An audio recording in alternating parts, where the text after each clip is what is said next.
Go Season 3. What can we expect after we saw Dante Spears being killed by Monet just before Tariq could get his hands on the 2 million, which would have given him enough to leave the game behind for good. So he'll be back working with Monet and the Tejadas. But there are still so many issues for him because Blanca Rodriguez, she's back and she's gonna be gunning for Tariq St. Patrick, especially after Ghost eluded law enforcement for so many seasons on Power. And not to mention, Love is taking over for Cooper Saxe' decision making, so he'll be feeding information from Davis McLean to Jenny Sullivan. But he's also got the issues of Effie, because he doesn't know that Effie was the one who was responsible for Lauren's death. He knows he can't trust Diana, and Brayden's no longer at Stansfield. But when it comes to the Tejadas, there is a huge shift in the secrets, because Lorenzo is the one who holds the secret that he killed Zeke. But Diana's not innocent, she definitely has blood on her hands. So we're gonna run through character by character and run through the plots and storylines and what we can expect for Power Book 2 Ghost Season 3. But let's get into the storylines and start with Tariq St. Patrick,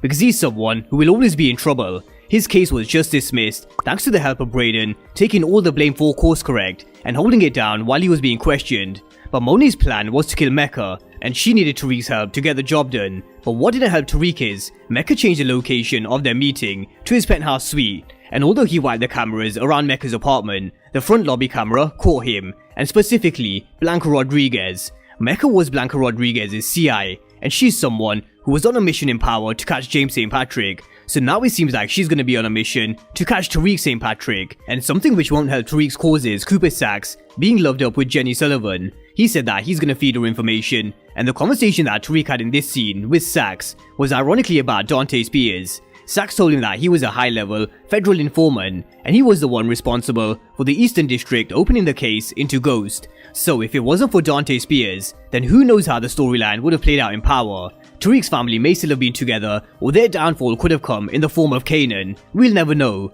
So now that Dante Spears is dead, pretty much straight after Tariq asked Saxe about him, it's gonna look suspicious. And as Saxe normally does anyway, he'll think that Tariq had something to do with the death. And of course, the photo that Blanca Rodriguez has definitely won't help his case either. But the fallout from Dante's death also means that Tariq is still well and truly in the drug game. Tariq's way out was the 2 million that Dante was gonna wire him in an offshore account. And although Monet said that she'll keep her word and let Tariq live the game, he can't. Because if you actually think about this, she gave him no choice because she killed Mecca before he could send the money to Tariq. And I really do think she knew what she was doing in this moment when she killed Mecca just before Tariq got to the apartment. But what this tells us is, Tariq is looking for a way out of the game already, because he's suffered so many consequences in his short time moving weight. There's been countless of deaths around him, and most recently there was Carrie and now Lauren. And the letter that he wrote to Tasha, he said that he will reunite with her and Yaz, but only when he achieves money and power. But how exactly is he going to achieve this money and power without suffering any further consequences? I think after this case, and finding out that Lauren is dead, he really is slowly starting to realize why Ghost wanted out of the game for so many years. Now, just on the topic of Lauren, I read a lot of comments and theories on how Jenny Sullivan could be playing Cooper Saxe and just feeding him this misinformation just to get him to turn on McLean. But I don't think so. After episode 10, I do believe that Lauren is now dead, because it would go against everything that Effie stands for if she did keep her alive. And this is yet another consequence for Tariq being in the game. And hopefully they do confirm this with a rest in peace sign on Instagram. But let's move on and talk about Effie, because it does seem like she's going to be moving to Stansfield for Season 3, just to be a lot more closer to Tariq. And at the end of Season 2, we really saw a shift in her character, because she really does love Tariq, and it does seem like she'll do anything to keep him safe and out of prison. For example, killing Lauren and making it look like a car crash. But I do think at some point in Season 3, Tariq has to find out the truth, or really put 2 and 2 together about Effie's role in her death. And this will only make their relationship more complicated, which is why I do believe Lauren is now dead. I do see this being a major problem to come between Tariq and Effie. So she's going to be around Stansfield more than Brayden, because after what he did in court, he's been pulled from Stansfield and placed right into his dad's hedge fund. And we do have to say, Brayden definitely held it down and stayed loyal. He knew that if his brother Trace took the stand, he'd be signing his own death certificate. So Brayden stepped up and used his privileged background and his Western name, as well as the immunity that had already been granted to him by Jenny Sullivan, to blow this whole case up by proving that he was the sole person behind Course Correct, and he also had the documents to prove it. But with Brayden now working at his dad's hedge fund, is this also Tariq's route into the real world of business? Because Brayden, he doesn't want to stop moving weight, he's made that clear. And what he's also made clear is, he's loyal as fuck and he can be trusted. But at some point, I do think Brayden will be the one who comes clean to him about how Effie was the one who took Lauren from him. So this little plot still needs to be addressed between Brayden, Tariq and Effie. But what is interesting though is, Tariq has his suspicions of Kane, which was made clear in this scene in episode 10. But he needs to take a long hard think, because the only two people that he told about Lauren leaving town was Effie and Brayden. And Kanan also did warn him in his hallucination scene. He needs to take a look at the whole board, and sometimes it's the ones closest to you and the ones you love. But one thing Tariq is probably happy about going into season 3 is reuniting Yaz with Tasha. Yaz was Tariq's biggest weakness this season, but with her out the way, nobody can target Yaz to get to Tariq. So this was one happy ending from season 2, and we really can't forget about the phone that Tariq gave Yaz in episode 3. It was hidden in Yaz's big bear that she has. So maybe in season 3, we could actually see Tariq being in regular contact with Tasha after all.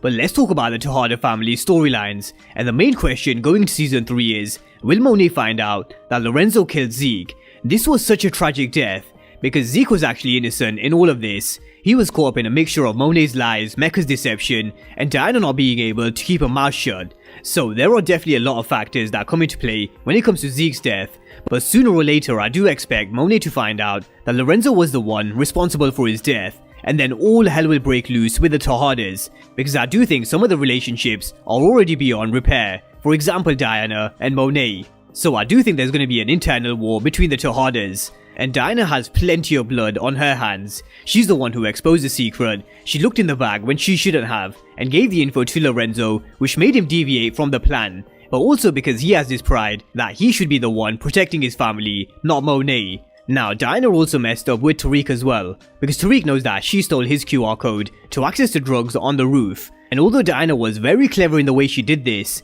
Tariq will be very wary of Diana from now on, so Diana will have a lot of making up to do in season 3, across the board. But let's talk about Kane and Tariq. And although we saw them working together for the greater good, with them taking out the BSKs, Tariq giving him advice on how to take out Lorenzo, albeit that wasn't the plan, I really don't think these two can work together or trust each other in the long term, because Kane will always have this resentment and bit of jealousy with the way Monet treats Tariq. And I did mention a while ago that not many people on Power Book 2 Ghost know what Tariq is capable of, but Kane found out in episode 10 that he killed his own father, and you could see the difference in Tariq killing Ghost and Kane attempting to kill Lorenzo, albeit that wasn't the plan. Kane found it really difficult to kill his own blood, but it can never be ruled out in the future, because we've seen so many family killings on Power. But on Drew, he is just Ev's death away from losing all humanity, and with Zeke being killed, I think there's going to be questions for a lot of people on campus again, and especially his basketball teammates, which means Detective Whitman will probably pay Ev another visit. And Ev is definitely going to be one of my death predictions for season 3, it's just a matter of who pulls the trigger in my opinion. But elsewhere, is Saxe finally signing his death certificate after 8 seasons of Power, with him saying he's ready to inform on Davis MacLean. Now we've seen him having a trouble defending all these criminals all season long, because that's not who Cooper Saxe is, because he's someone who's always chased justice, but at what cost? So are we about to see Cooper Saxe versus Davis MacLean in season 3? Now Theo Rowland's storyline will ramp up as well in my opinion, and hopefully we do see him being released from prison, because it would just make MacLean's position that much more precarious, because he's the reason why Theo's inside. He's the one that committed the manslaughter, not Theo, and I do wonder, will Cooper Saxe find this out and then use this against Davis MacLean? And finally, Rashad Tate, who I do have to say, I definitely enjoyed watching him in season 2, but with him getting